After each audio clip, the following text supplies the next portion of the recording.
partner rohani kita minggu ini. Adalah hal yang mungkin memberi tanpa mengasihi, tetapi tidaklah mungkin mengasihi tanpa memberi. Keluaran 33 ayat 19. Dan dia pun berfirman, Aku akan menyebabkan seluruh kebesaranku lewat di depanmu, dan aku akan berseru dengan nama Yahweh di depanmu. Dan aku akan menunjukkan kemurahan kepada siapa yang akan aku tunjukkan, dan aku akan mengasihani kepada siapa yang akan aku kasihani.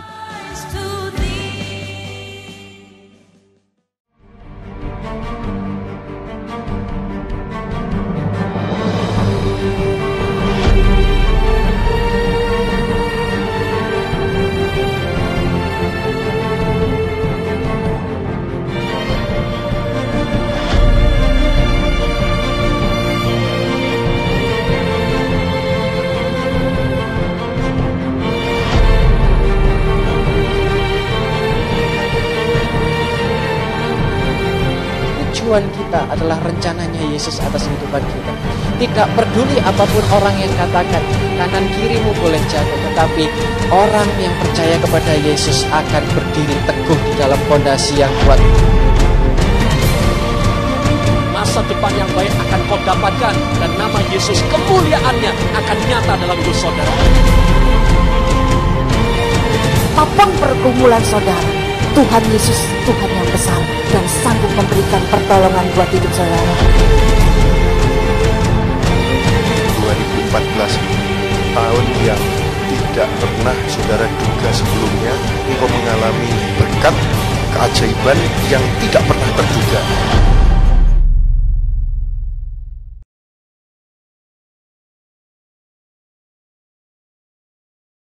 Iya, baik saudara. Sekarang saatnya mendengar firman Tuhan. Bulan ini April dengan tema di gereja kita adalah Moment to Give. Saatnya untuk memberi dalam artian yang luas. Moment to give, waktu untuk memberi.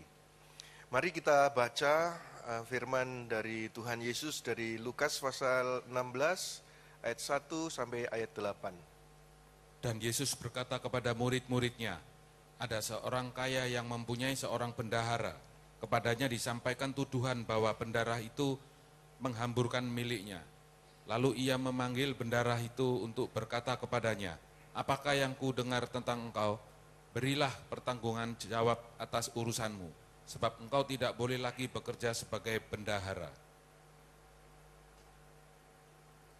Kata bendahara itu di dalam hatinya, apakah yang harus aku perbuat? Tuanku memecat aku dari jabatanku sebagai bendahara, mencangkul aku tidak dapat, mengemis aku malu. Aku tahu apa yang akan aku perbuat, supaya apabila aku dipecat dari jabatanku sebagai bendahara, ada orang yang akan menampung aku di rumah mereka. Lalu ia memanggil seorang demi seorang yang berhutang kepada tuannya. Katanya kepada yang pertama, berapakah hutangmu kepada tuanku? Jawab orang itu, 100 tempayan minyak. Lalu katanya kepada orang itu, inilah surat hutangmu. Duduklah dan buat surat hutang lain sekarang juga, 50 tempayan. Kemudian dia berkata kepada yang lain, dan engkau berapa banyak kamu meminjam? Dan ia berkata, 100 takar gandum. Dan dia berkata kepadanya, ambillah surat hutangmu dan tulislah 80. Lalu tuan itu memuji bendahara yang tidak jujur itu, karena ia telah bertindak dengan cerdik. Sebab anak-anak dunia ini lebih cerdik terhadap sesamanya daripada anak-anak terang. Anak-anak dunia lebih cerdik daripada anak-anak terang. Itu perkataan Tuhan Yesus. Dan ayat itu bukan untuk digenapi, tetapi untuk dihindari. Jangan sampai anak-anak dunia lebih cerdik dari saudara. Tetapi kenyataannya, banyak anak-anak dunia lebih cerdik dari saudara. Dalam hal apa? Dalam hal uang. Nah, ketika itu ada satu tuan punya bendahara. Bendahara ini kemudian dituduh tidak jujur, lalu mau dipecat. Kemudian bendahara ini, kalau aku dipecat keluar dari rumah tuanku, aku cangkul tidak bisa, ngemis malu. Ya, apa caranya ya? Dia cari ide. Lalu kemudian dia panggil orang-orang yang utang kepada tuannya. Sudah datanglah mereka, kamu utang berapa? 100. Mana surat utangmu? Dia ambil, tulis surat utang baru, 50 saja, tanda tangan. Kaget saudara. Wah, didiskon 50%. Baik sekali bendahara ini. Kamu utang berapa? 100. Tulis saja 80. Mana surat utangmu yang lama? Kamu bikin surat utang baru 80. Wah, baik sekali saudara. Pulanglah mereka. Senang sekali saudara. Lalu tuan ini melihat bendahara yang tidak jujur ini, yang mau dipecat, cerdik dia. Supaya setelah aku pecat dia bisa punya sahabat-sahabat dan tinggal di rumah mereka. Dan ini adalah parabel, gambaran, perumpamaan yang diberikan oleh Tuhan Yesus. Memuji tentang kecerdikan. Saudara-saudara, dalam hal ini, bendahara itu dipuji oleh Tuhan Yesus, bukan dipuji karena menyetujui kecurangannya, tapi memuji kecerdikannya.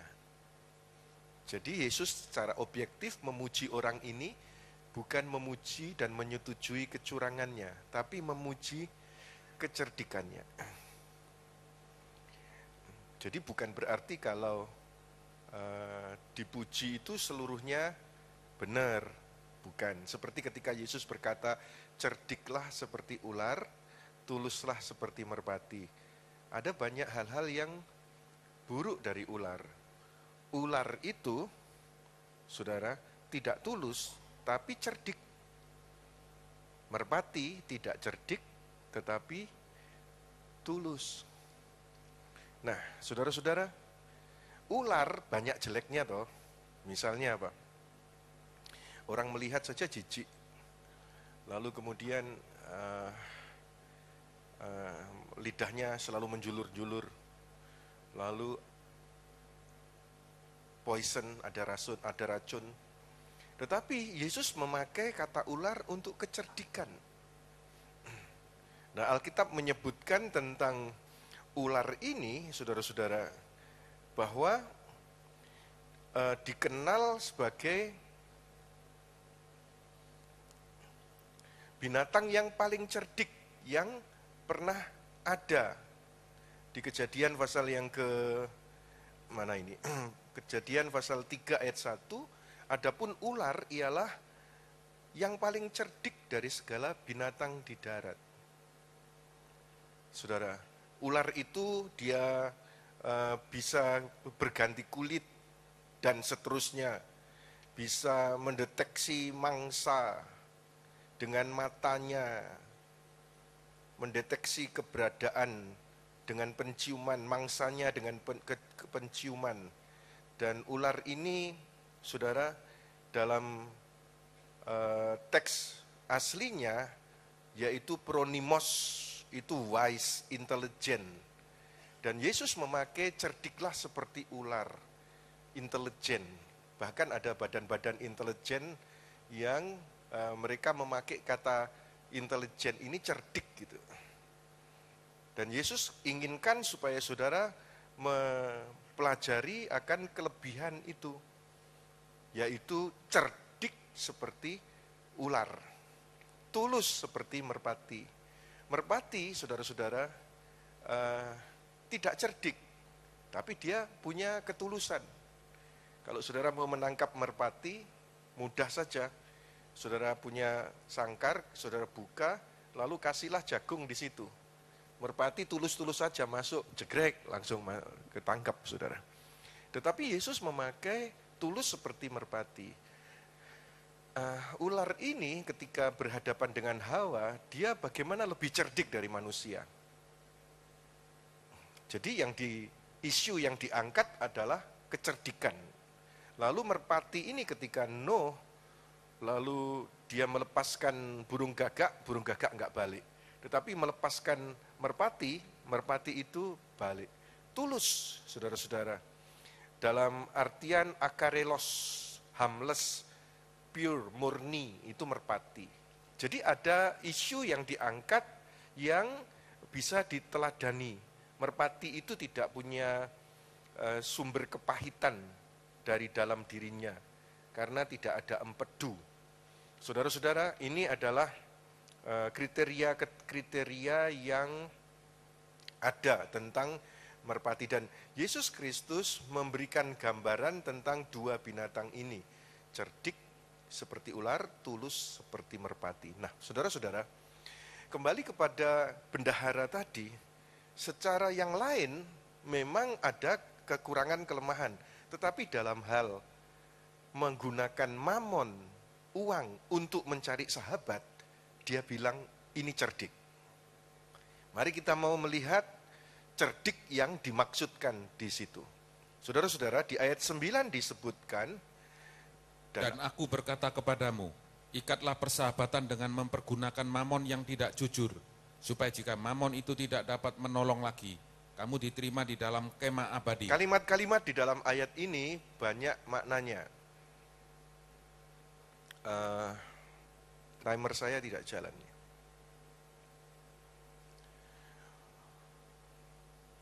Banyak maknanya.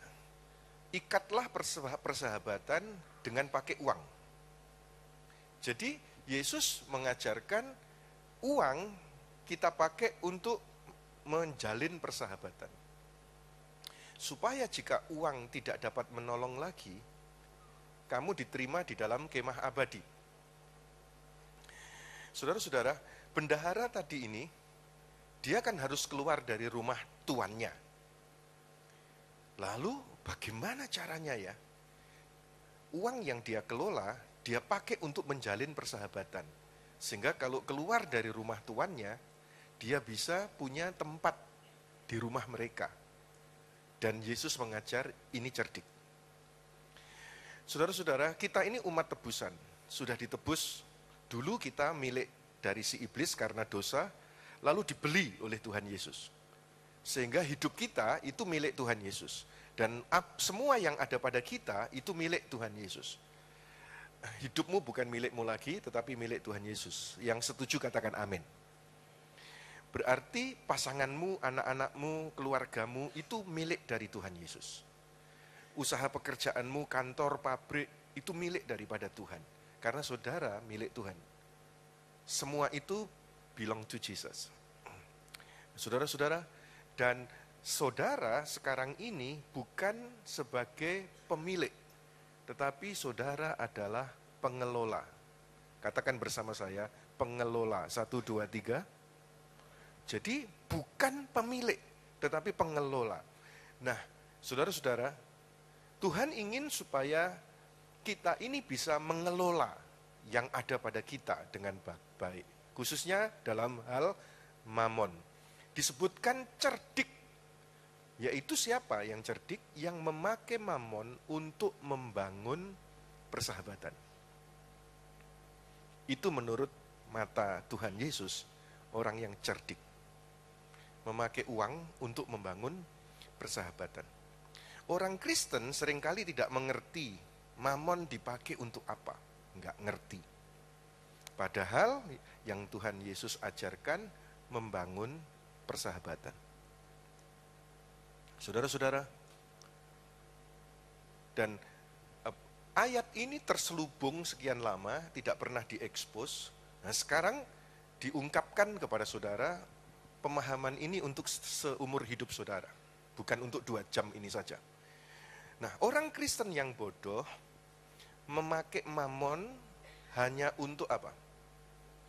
Seringkali mereka memakai uang yang dia dapatkan sebagai berkat Tuhan itu untuk tabungan masa depan.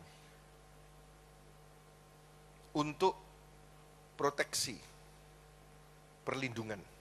Untuk pamer, beli ini, beli itu, beli ini, beli itu, untuk pamer. Dan lain-lain, semuanya fokus kepada ego. Padahal, untuk apa seharusnya uang itu? Memang tidak salah untuk kepentingan keluarga dan lain sebagainya. Tetapi ada satu isu yang penting, yang Tuhan Yesus ingin supaya saudara pahami. Yaitu apa saudara-saudara? Untuk persahabatan. Sebab ada saatnya Mamon tidak dapat menolong lagi. Uang tidak dapat menolong lagi. Kapan saat-saat itu? Saudara, ketika menghadapi kerusuhan, uang sudah tidak ada gunanya lagi. Ketika menghadapi penyakit, sudah vonis, nggak ada lagi gunanya. Ketika menghadapi kematian, sudah nggak ada gunanya lagi. Semua ditinggal begitu saja. Saudara-saudara, sehingga akhirnya pulang dengan tangan hampa. Ada satu tokoh yang bernama Alexander the Great. Saudara-saudara, Alexander the Great ini tokoh dunia dan semua orang tahu. Dia adalah jago perang. Perang menang, sehingga dia bisa berkuasa dari Eropa Utara sampai Eropa Selatan, Portugal, Afghanistan, semua dikuasai. Saudara, tapi satu saat dia menangis karena tidak punya musuh lagi. Ketika dia umur 32 tahun, dia ingin pulang ke Yunani, dia sakit, sakit yang sederhana, kalau menurut orang sekarang, yaitu sakit kolera, muntah berak. Tapi zaman itu belum ada penemuan obat untuk kolera, sehingga kena ke Alexander the Great, dia alami keadaan yang tambah buruk, tidak bisa disembuhkan. Sampai di Persia dia digotong masuk ke istana. Lalu kemudian dalam keadaan mau mati, dia kumpulkan anak buahnya, para jenderal, dan dia berpesan, kalau nanti aku mati, lubangi petinya, supaya tanganku terlihat terbuka, sehingga orang semua tahu aku pulang dengan tangan hampa. Dan ini bukan ilustrasi. Ini adalah histori, sejarah. Dan memang sejarahnya begitu. Pulang dengan tangan terbuka, tangan hampa. Peti matinya suruh ngelubangi. Saudara-saudara, orang ini ketika hidup, dia punya kekuasaan, dia punya kedudukan, dia punya kekayaan, dia punya semuanya. Tetapi ketika dia memiliki itu, dia tidak memakai untuk yang lain. Untuk dirinya. Yang Yesus ajarkan, ketika saudara memiliki mamon, dipercayakan untukmu ketika hidup di bumi, pakailah untuk membangun persahabatan, sehingga ketika engkau tinggalkan kemah di dunia ini, engkau masuk ke dalam kemah yang abadi. Nah, kemah abadi, saudara, ketika sampai surga, apakah kemudian saudara bisa berkata, mamon yang ketika di bumi sudah aku gunakan dengan baik? Saudara-saudara, pentingnya persahabatan dengan memakai mamon. Di dunia sekuler, di dunia bisnis, keberhasilan itu diraih 15% karena IQ dan 85% karena koneksi. Itu di dunia bisnis, dan ini adalah realita. Saya baru reuni dengan teman-teman mahasiswa tahun 79 di Universitas Surabaya. Sudah berapa tahun tidak ketemu dengan mereka ya. Lalu pas kebetulan hari itu saya ada di Surabaya, sehingga saya hadir saja. Ketika saya hadir di sana, kira-kira ada 100-an orang. Wajah mereka ada yang saya ingat, ada yang saya lupa. Lalu mereka bertanya, kamu siapa? Kamu siapa? Aku Yusak. Karena waktu di sekolah memang saya sendiri jarang masuk kuliah. Masuk kuliah itu kalau ujian saja. Ketika itu memang masih belum semesteran. Ketika itu masih tingkat-tingkatan, tingkat 1, tingkat 2, tingkat 3, tingkat 4, tingkat 5, ujian skripsi, lalu selesai begitu. Nah, kebanyakan saya sekolah itu karena ketika itu sudah bekerja, sehingga jarang masuk sekolah gitu. Bekerja, sakit liver, lalu masuk itu kalau ujian. Tapi oleh anugerah Tuhan, Tuhan memberikan, ada satu teman yang selalu memfotokopikan materi perkuliahan itu, sehingga saya belajar dari fotokopi. Lalu karena tidak memenuhi daftar absen, maka saya dinyatakan ketika ujian itu dinyatakan gagal di ujian utama. Lalu saya ikut di ujian ulangan. Ujian ulangan, dan biasanya ujian ulangan itu langsung selesai gitu. Ya, itu cerita zaman sekolah, sehingga banyak teman-teman yang pangling, kamu siapa, kamu siapa. Tetapi dari antara mereka, saudara, saya tahu ada satu anak yang paling pandai di sekolah itu. Di angkatan saya itu paling jago, paling pintar, seorang anak perempuan. Dari sejak saya SMP, saya itu, teman saya adalah yang paling pandai di sekolahan itu. SMP, juara sekolah itu teman akrab saya. SMA, juara sekolah itu teman akrab saya. Mahasiswa, juara sekolah itu teman akrab saya. Yang mahasiswa ini seorang wanita, mahasiswi. Lalu kemudian saya cari, mana ya anak itu ya? Oh, itu dia. Lalu ketika sudah foto-foto, lalu kemudian selesai makan, saya duduk sengaja jejer sama dia. Lalu ngobrol-ngobrol, lalu saya minta foto juga. Foto-foto aku sama dia. Bahkan sempat saya pasang di di BB saya. Saya tunjukkan ke istri saya, mah, ini loh teman dekatku dulu di kampus. Dia dulu ini paling pinter sesekolahan. Tetapi ketika saya berbincang-bincang dengan dia, kamu sekarang kerja apa? Saudara, ternyata pekerjaannya sederhana sekali. Sebagai karyawan di sebuah kantor yang tidak besar, yang tidak terkenal, dengan gaji yang pas-pasan, dan juga belum menikah, saudara-saudara. Jadi IQ yang sangat luar biasa ketika di kampus itu, begitu masuk di masyarakat, ternyata tidak berfungsi dengan bagus. Karena apa? 15% IQ, 85% sebetulnya adalah koneksi, relationship, hubungan. Dan dia karena di sekolahan saja pinter, di masyarakat tidak bisa menjalin lobby-lobby, hubungan-hubungan, connection, relasi. Akhirnya cuma segitu aja. Tetapi di sisi lain saya menemukan teman-teman yang dulunya cuma sederhana, jadi bos gede. Gitu. Padahal orang tuanya juga nggak punya, saudara. Tetapi bisa jadi bos gede, ini jadi pemimpin perusahaan apa dan lain sebagainya. Ada yang banyaklah, saudara, kalau diceritakan. Saya appreciate sekali gitu, kagum gitu. Teman-teman ini sederhana kok bisa berhasil gitu. Lalu yang menarik perhatian saya adalah ketika berkumpul semua, kebanyakan dari mereka itu anak-anak Tuhan yang cinta-cinta Tuhan. Lalu mereka membuat grup di HP. Lalu setiap pagi saya hamba Tuhannya, tetapi bukan saya yang kasih firman, mereka yang kasih firman kepada saya, saudara-saudara. Dan saya sungguh bersyukur. Nah, kenapa saya ceritakan ini kepada saudara? Ternyata pandai di sekolah itu enggak jaminan berhasil di masyarakat. Yang penting ternyata persahabatan. Sehingga jangan heran kalau di dunia bisnis cuma lulus SMP bisa berhasil. Saudara, cuma lulusan SMA bisa menjadi bos besar. Karena apa?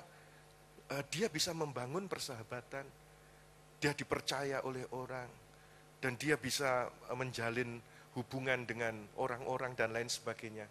Nah, saudara-saudara, ternyata Alkitab juga mengajarkan persahabatan yang dibangun itu penting sekali. Apakah kita sudah memakai uang untuk persahabatan? Khususnya yang ada hubungannya dengan jiwa-jiwa. Ini menjadi pertanyaan. Karena apa? Jiwa-jiwa itu perlu sahabat. People need the Lord. Mereka itu perlu sahabat, saudara. Apakah saudara sudah membangun persahabatan dengan mereka, dengan mamon yang Tuhan percayakan kepada saudara? Ketika mereka perlu tempat ibadah, kita menyediakan tempat ibadah. Gereja ini saudara yang bangun. Sewa korban untuk pembangunan gereja ini. Lalu kemudian orang pada bisa datang untuk tempat untuk beribadah. Dan bukan hanya di kota ini saja. Tetapi gereja ini adalah gereja rasuli. Saudara, ketika kota lain sedang membutuhkan bangunan gereja, kita mendukung semuanya. Beberapa waktu yang lalu, Palangkaraya. Saudara, Palangkaraya tidak ada dana untuk membangun gereja. Lalu semua gereja YHS kompak dari kota-kota mendukung Palangkaraya. Dan sekarang gereja Palangkaraya punya gedung lebih besar dari ini. Dan jemaatnya lebih banyak dari ini. Nanti kita pada bulan Mei akan ada YLC yang biasanya setiap tahun ada di sini, akan dipindah ke Palangkaraya pada tahun 2014 ini. Dulunya kita yang bangun, saudara. Dan sekarang orang Palangkaraya punya tempat untuk beribadah. Sekarang sudah jadi. Lalu apa yang kalau sudah jadi, apakah berhenti? Kita berada di gereja rasuli. Kalau berhenti, mau dikemanakan uangnya, saudara? Tetapi bersyukur saudara ada di gereja rasuli, dana yang lebih, daya yang lebih, doa, daya, dana yang lebih, sekarang ditembakkan ke Palembang. Di Palembang, saudara, gereja itu dari awal sampai jadi perlu sekitar 20 miliar. Semua konsentrasi sekarang membangun di Palembang. Dulu pernah ke Pontianak, dulu pernah ke Sampit, sekarang ke Palembang. Dan diproyeksikan Oktober ini sudah selesai bangunannya jadi.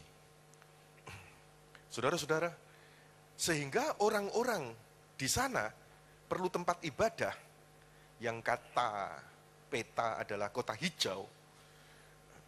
Ternyata mereka akhirnya punya tempat ibadah. Makassar kata kota peta, petanya ini hijau. Tetapi punya tempat ibadah di tengah kota semacam ini. Karena saudara memakai mamon untuk persahabatan dengan jiwa-jiwa. Nah, saudara-saudara perlu tempat ibadah. Lalu juga mereka perlu pelayanan. Saudara, ada yang melayani di FB, Family Blessing. Hari Sabtu kemarin saya mengumpulkan semua pemimpin Family Blessing dan juga leadernya Fountain. Saudara, saya memberikan arahan, mereka membuka rumah mereka untuk melayani orang-orang di sekitar mereka. Saudara, memakai apa yang ada pada mereka untuk membangun persahabatan dengan jiwa-jiwa. Mereka bukan hanya perlu pelayanan, tetapi mereka juga perlu bantuan makanan. Dan kita juga melakukannya, saudara. Untuk orang-orang yang berkekurangan, kita memakai mamon yang Tuhan percayakan untuk kita kelola, membantu melalui pos 13, pelayanan orang Samaria di tanggal 13. Kalau di Surabaya ada rumah kasih, menampung anak-anak yang tidak ada orang tua kita pelihara. Lalu beberapa waktu kemarin saya juga pergi ke satu tempat namanya Liponsos di Surabaya, ada 1.400 orang gila di situ. Saudara, nggak main-main loh, saudara, masuk di sebuah tempat 1.400 orang gila. Yang laki disendirikan, yang perempuan disendirikan. Lalu masuk ke sana membawa 1.400 paket makanan. Saya bersama beberapa orang, lalu kemudian mesti pakai ini,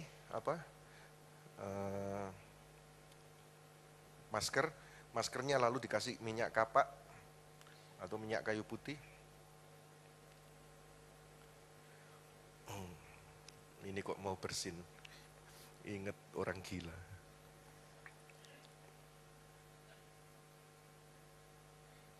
Oke, ketika saya masuk, saudara, penjaganya itu juga ngasih karbol di depan saya. Jalannya itu dikasih karbol. Karena baunya memang luar biasa. 1.400 orang. Saudara. Saya masuk sampai ke ruang-ruang mereka. Sangat menyedihkan keadaan mereka. Tetapi mereka tidak ada yang sedih ya, tersenyum-senyum. Karena urat sedihnya sudah putus semua, saudara-saudara. Jadi senyum-senyum sendiri. Kami masuk ke ruang-ruang, ada yang sudah tua, yang sudah lumpuh, yang sudah nggak bisa apa-apa, saudara.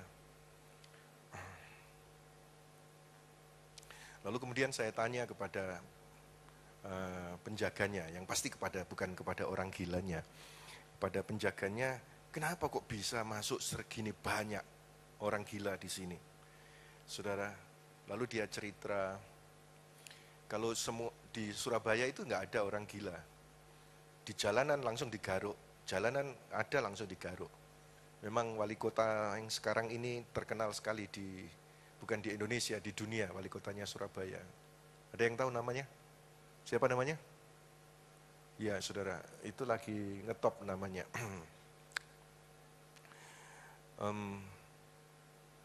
Terus mereka dimasukkan. Kemudian saya tanya, kenapa kok bisa seperti ini? Jawabannya cuma satu kata, stres.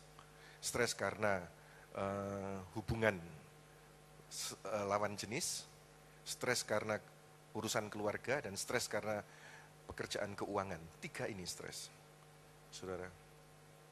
Dan mereka semua dikasih obat, 1.400 itu tiap hari dikasih obat, tetapi tidak ada yang sembuh. Gitu. Apakah nggak ada yang sembuh? Nggak ada, karena ini cuma nenangkan saja. Gitu. Lalu saya menawarkan diri, boleh nggak kalau saya ambil 40 sampai 50 orang, lalu kemudian saya pelihara. Gitu. Lalu diem dia, saudara, dia diem. Terus saya terangkan lagi, kalau 1.400 ditangani kayak begini kan nggak maksimal. Kalau saya ambil 40 sampai 50 lalu ditangani secara serius, diobati secara serius, didoakan, dilayani dengan baik, siapa tahu ada mujizatnya. Lalu dia ngomong panjang lebar, intinya birokrasinya terlalu jelimet gitu, terlalu pelik, sehingga kesimpulannya nggak bisa. Sebetulnya dari hati saya, saudara, sudah ada niatan untuk punya merawat orang gila dari dulu, saudara. Ketika masuk ke sana, itu ingat lagi gitu. Lalu saya menawarkan diri. Tapi ternyata jelimet. Nanti di Makassar lah, siapa tahu ada dari antara saudara yang mendengar ini, aku mau Pak ikut orang gila. Ikut orang gila. Aku mau Pak ikut pelayanan itu, saudara. Mungkin ditaruh di bili-bili begitu, saudara. Dibuatkan satu tempat, lalu kita pelihara dengan baik, dikasih lagu, didoakan, siapa tahu ada mujizat. Satu orang gila tobat, itu nama Tuhan luar biasa, dipermuliakan. Katakan amin. Katakan amin. Nah, saudara-saudara, jadi mereka sendiri itu perlu untuk pelayanan, untuk diberi makan. Dan kita sudah melakukannya. Dan kita akan terus melakukannya.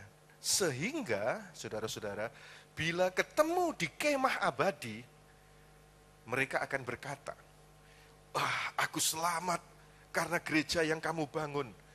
Aku selamat karena pelayananmu waktu di bumi. Karena kasihmu yang kamu nyatakan. Sehingga aku dibawa kepada Tuhan Yesus. Dan sekarang aku bisa diselamatkan seperti ini. Saudara, itu namanya pulang ke kemah abadi tidak dengan tangan hampa. Karena saudara cerdik. Nah, mari kita sekarang belajar tentang ajaran Yesus. Di Lukas pasal 16 ayat 10. Barang siapa setia dalam perkara-perkara kecil, ia setia juga dalam perkara-perkara besar. Dan barang siapa tidak benar dalam perkara-perkara kecil, ia tidak benar juga dalam perkara-perkara besar. Ada 3 setia yang saya ingin sampaikan dari ajaran Tuhan Yesus. Ayat 10, ayat 11, dan ayat 12. Sekarang ayat 10. Setia yang pertama adalah setia dalam perkara kecil. Ini ajaran Tuhan Yesus. Kata setia itu dalam makna konotasi bisa dipercaya, bertanggung jawab. Bisa bertanggung jawab dalam perkara kecil. Saudara, seringkali kita ini dipercaya Tuhan dengan hasil yang kecil, dengan pekerjaan yang kecil. Tetapi kita tidak bisa dipercaya oleh Tuhan untuk pekerjaan yang kecil. untuk hasil yang kecil. Kepengen langsung cepat kaya. Kepengen langsung cepat gede. Amsal pasal 28 ayat 20. Orang yang dapat dipercaya mendapat banyak berkat, tetapi orang yang ingin cepat menjadi kaya tidak akan luput dari hukuman. Dan jebakannya selalu kepengen cepat menjadi kaya. Padahal Yesus ajarkan supaya setia dalam perkara kecil. Kalau masih dipercaya perkara kecil setia, Tuhan akan percaya nanti perkara besar. Jangan perkara kecil, berkat yang sederhana, kepengen cepat menjadi kaya. Melalui apa? Mencuri, karena gak setia perkara kecil. Kepengen cepat kaya, mencuri. Dan akhirnya tidak luput dari hukuman. Saudara-saudara, jangan saudara berkata, loh kan kita gereja kasih karunia. Kan tidak ada hukuman. Bukan saudara, ini Indonesia. Kalau saudara mencuri, ya ada jeruji besi. Karena ingin cepat jadi kaya, mencuri. Ada yang ingin cepat jadi kaya, judi. Gak ada saudara namanya orang kaya karena judi, itu gak ada. Tetapi bagaimana orang masih terdorong untuk terus berjudi. Padahal tidak ada orang kaya karena judi. Kecuali bandar judinya, mafia judi. Tetapi orang-orang yang ikut main itu tidak ada yang jadi kaya karena judi.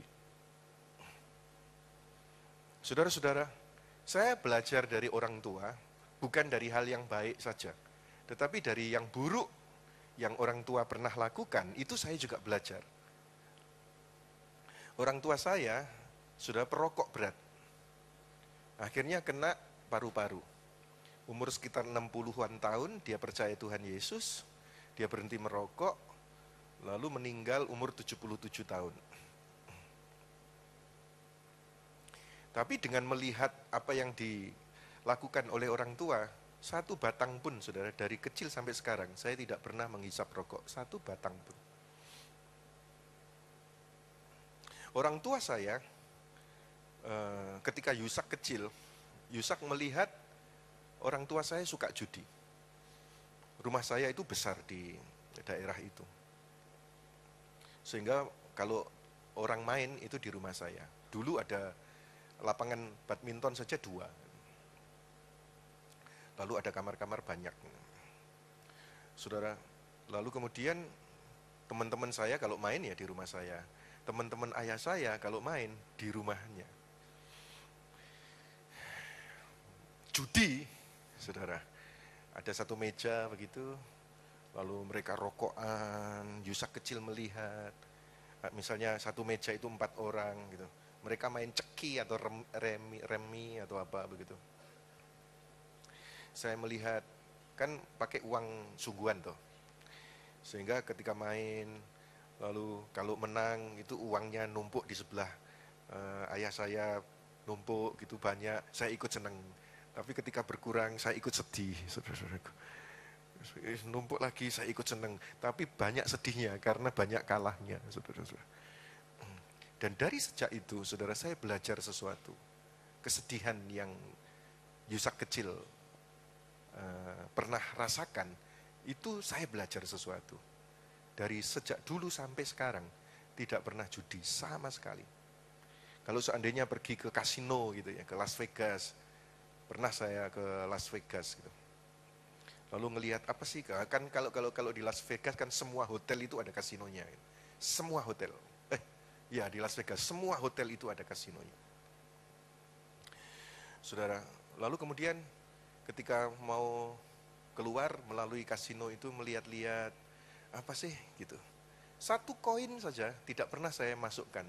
Cuma kepengen lihat saja gitu. Kalau di Macau, hampir semua hotel juga ada. Kita kan punya IHS di Macau tuh. Nah, ketika saya melayani di situ, tinggal di satu hotel, lalu kemudian semua hotel itu ada kasinonya.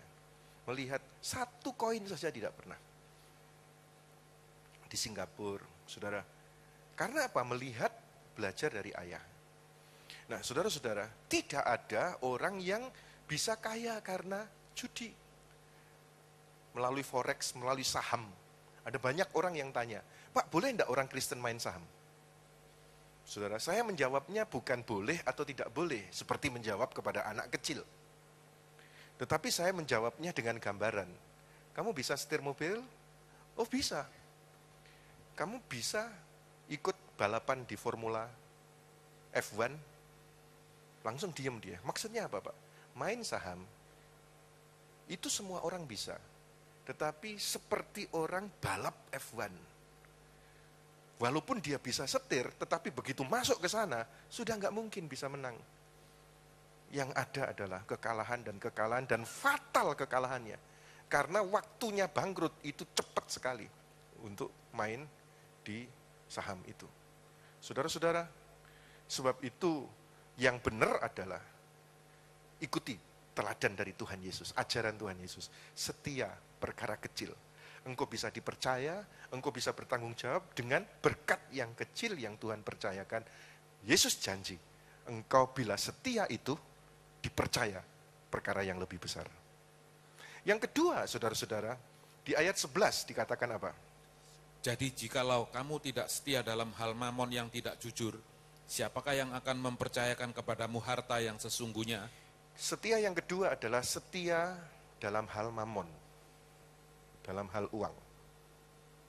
Kata setia berkonotasi tentang tanggung jawab, dapat dipercaya dalam hal mamon.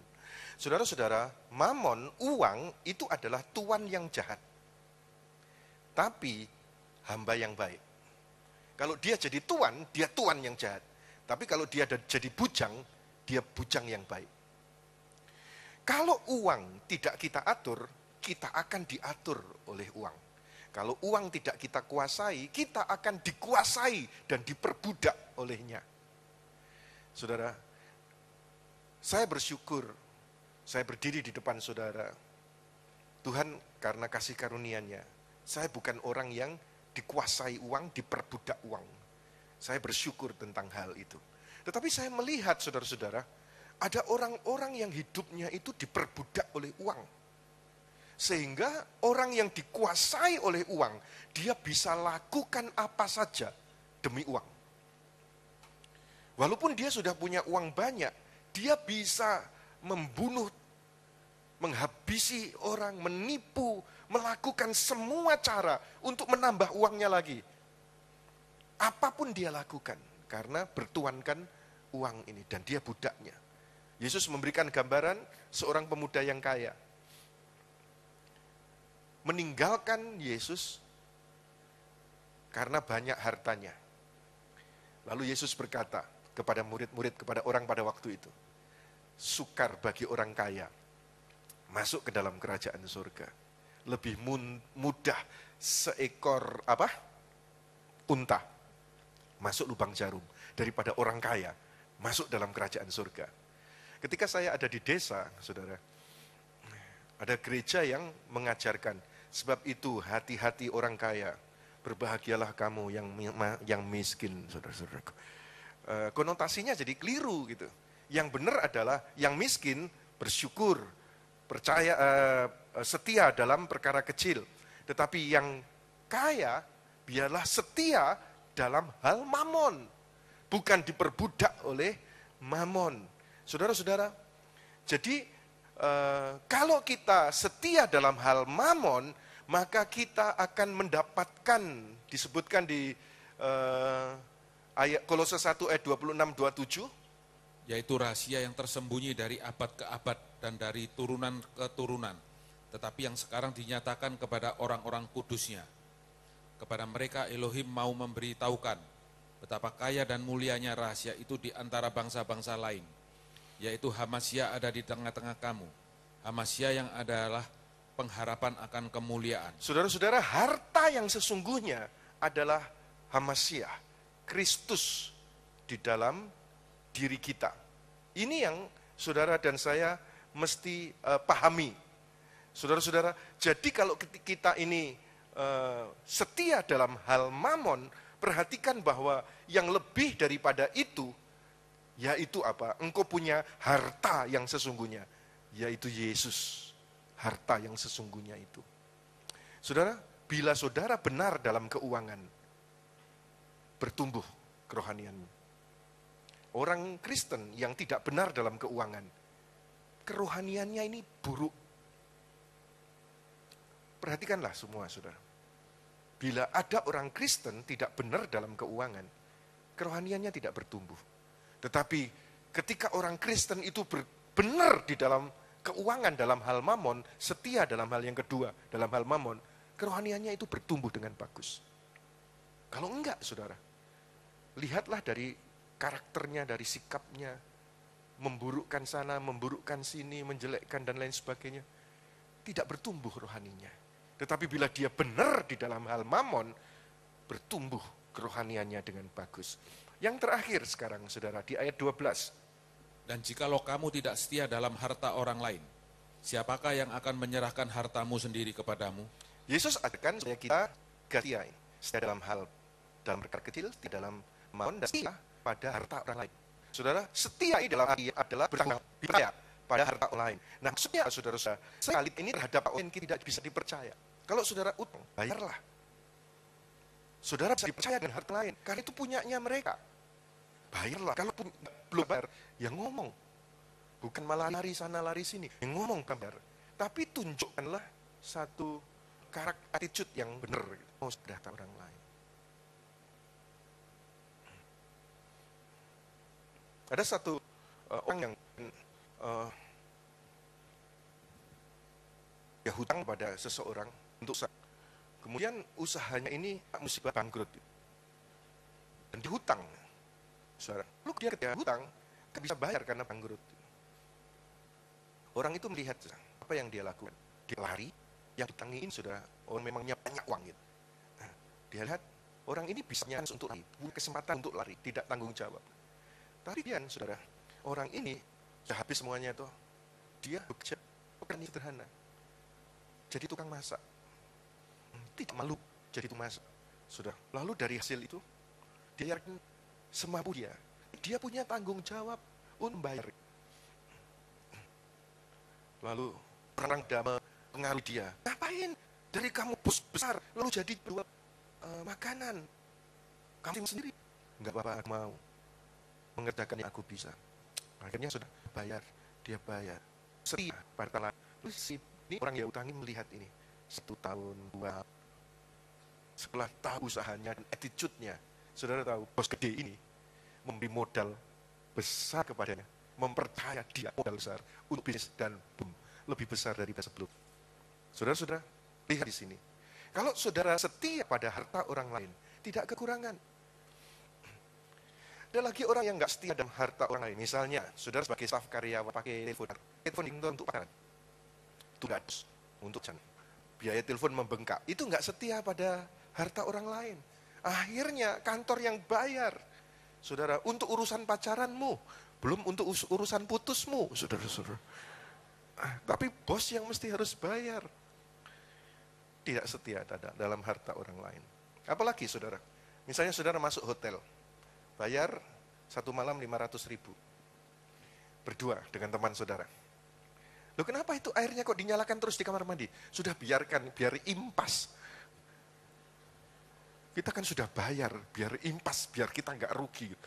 AC-nya biar nyala terus saja, kita pergi, AC-nya nyala terus, biar impas. So, itu nggak setia pada harta orang lain.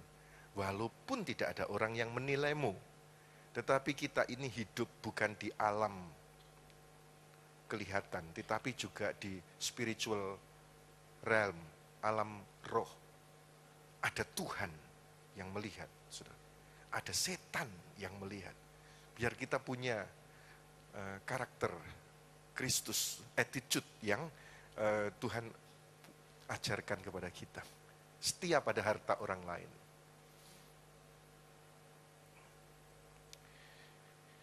Apalagi harta orang lain? Pajak. Saudara, saya bersyukur ada Pak Heweri. Beberapa tahun lampau memberitahu kepada saya, Pak mesti menjadi teladan dalam hal membayar pajak. Lalu Pak Heweri uruskan, aturkan, dan lain sebagainya. Sampai yang kita percaya untuk ngurus pajak dari hidup sekarang sudah mati, digantikan anaknya, saudara-saudara. saudara. Tetapi ini baik-baik, saudara. Karena Yesus sendiri ajarkan yang kaisar punya, berikanlah kepada kaisar. Ada orang yang berkata begini, bayar pajak benar ya dianggap nggak benar. Nggak benar dianggap nggak benar. Sudah lebih baik nggak usah bayar, saudara. Setia pada harta orang lain. Apalagi, saudara, membawa persepuluhan saudara. Kita ini pengelola. Biarlah yang Tuhan berkata, itu punya Tuhan. Kembalikan ke rumah Tuhan. Dikelola oleh imam di rumah Tuhan itu. Dan itu dilakukan oleh Abraham sebelum hukum Taurat.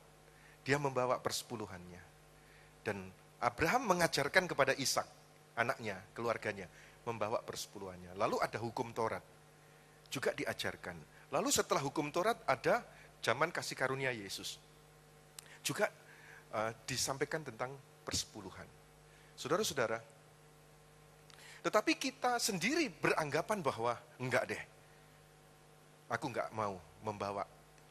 Dan engkau menyimpan yang bukan hak saudara, engkau tidak setia pada harta orang lain. Saudara, ada sih orang yang berkata begini, oh oke deh, aku bawa, tetapi aku yang atur. Saudara, sepertinya saudara yang pemilik. Padahal kita ini adalah pengelola yang tuannya adalah Tuhan sendiri. Oke, aku yang atur. Aku akan bawa kepada yang kecil, yang miskin. Padahal Alkitab berkata, bawalah ke tempat di mana engkau dilayani oleh imam secara kerohanian di gereja itu. Bukan engkau yang mengaturnya. Kalau engkau mau mengaturnya, itu dengan hak orang lain, orang miskin, bukan persepuluhan saudara. Intinya adalah setia pada harta orang lain. Yang mana punya pemerintah, yang mana punya Tuhan disampaikan di rumah Tuhan di mana ada imam yang mengelolanya, yang mana yang untuk orang miskin, setia pada harta orang lain. Nah, sekarang ayat terakhir, Markus pasal yang ke-6 ayat 36. Suruhlah mereka pergi supaya mereka dapat membeli makanan di desa-desa dan di kampung-kampung di sekitar ini. Peristiwa ini adalah ketika ada 5.000 orang yang ikut Tuhan Yesus. Lalu kemudian hari sudah mulai malam. Lalu murid-murid Yesus berkata, berilah mereka makan. Murid-murid berkata, biarlah mereka pulang saja. Biarlah mereka pulang saja dan membeli makanan di desa-desa dan di kampung-kampung di sekitar ini. Tetapi apa kata Yesus ayat 37? Tetapi jawabnya, kamu harus memberi makan mereka makan. Kata mereka kepadanya, jadi haruskah kami membeli roti seharga 200 dinar untuk memberi mereka makan? Lihat saudara, berilah mereka makan. Tapi pikiran mereka, saudara, adalah apa? Aku rugi 200 dinar. Itu logika matematika. Kalau memberi adalah rugi. Dan itu adalah mindset para murid. Memberi adalah rugi karena harus keluar uang 200 dinar. 1 dinar itu upah 1 hari. Saudara, sehingga berarti upah hampir setahun. Nah, sekarang saudara-saudara, apakah logika matematika ini benar? Ayat 38. Tetapi ia berkata kepada mereka, berapa banyak roti yang ada padamu? Cobalah periksa. Sesudah memeriksanya mereka berkata, 5 roti dan 2 ikan. Kemudian Yesus memberi solusi. Tetap beri. Yang ada padamu berapa? 5 roti 2 ikan. Akhirnya diberikan kepada Yesus, diterima, dan Yesus mengucapkan berkat, 5.000 orang itu diberi makan kenyang dan sisanya 12 bakul. Saudara, ketika mereka memberi bukan rugi 200 dinar, tetapi malah 12 bakul sisa, itu kelimpahan milik mereka. Saudara-saudara, perhatikan, di luar Tuhan, memberi itu rugi 200 dinar. Tetapi karena ini ada Yesus, saudara melakukan ini karena ikuti perintah Yesus. Engkau, momen to give ini bukan momen untuk merugikan saudara. tetapi momen untuk engkau dibuat berkelimpahan. Ayo yang percaya, tepuk tangan yang meriah bagi Kristus Yesus Tuhan kita. Katakan amin. Saya mengundang saudara untuk besok malam bisa hadir dalam pengurapan Moment to Give. Karena pintu tembaga palang besi ini mesti dihancurkan, dipatahkan. Mindset murid kalau memberi itu rugi, itu mesti harus dijebol. Tuhan ingin supaya engkau mengalami breakthrough dalam keuangan. Engkau mengalami terobosan besar di dalam finance saudara. Yang sering saya saksikan adalah kemarin ada seminar Yuda Mailo di Surabaya, saudara. Pernah di seminar di sini akhir zaman juga tuh. Lalu kemudian saya bincang-bincang dengan Pak Heweri. Pak, seluruh biaya seminar ditanggung oleh satu orang. Pak Heweri bilang, oh iya saya tahu. Saudara, kenapa orang ini menanggung semua biaya seminar? Karena dia sudah punya pengalaman. Punya pengalaman. Sebelumnya, dia adalah karyawan biasa yang sangat sederhana. Suaminya kerja, istrinya kerja. Tapi dari situ, dia sudah punya mindset bukan murid-murid, tetapi mindset Tuhan Yesus. Dia menabur kepada orang miskin, dia membawa persembahan persepuluhannya, dia suka memberi belas kasihan. Dia memimpin rumah kasih. Dari sederhana, lalu punya usaha lagi, punya pekerjaan lagi, punya pekerjaan lagi. Sekarang saudara, dari memberi, dia dibuat orang yang sangat berkelimpahan dalam finance. Dan itu orang dekat saya. Dari sejak dia sederhana, sampai sekarang dia begitu berkelimpahan. Saya tahu persis sejarahnya. Dan saya rindukan saudara, engkau palang besi pintu tembaga ini dijebol oleh pengurapan. Kuasa pengurapan. Sehingga mindset memberi itu rugi, itu gugur, patah. Dan ketika engkau memberi, itu adalah kesempatan untuk engkau dapatkan kelimpahan dari Tuhan Yesus. Kita tepuk tangan yang meriah bagi Kristus Yesus Tuhan kita. Percaya katakan amin. Percaya katakan amin.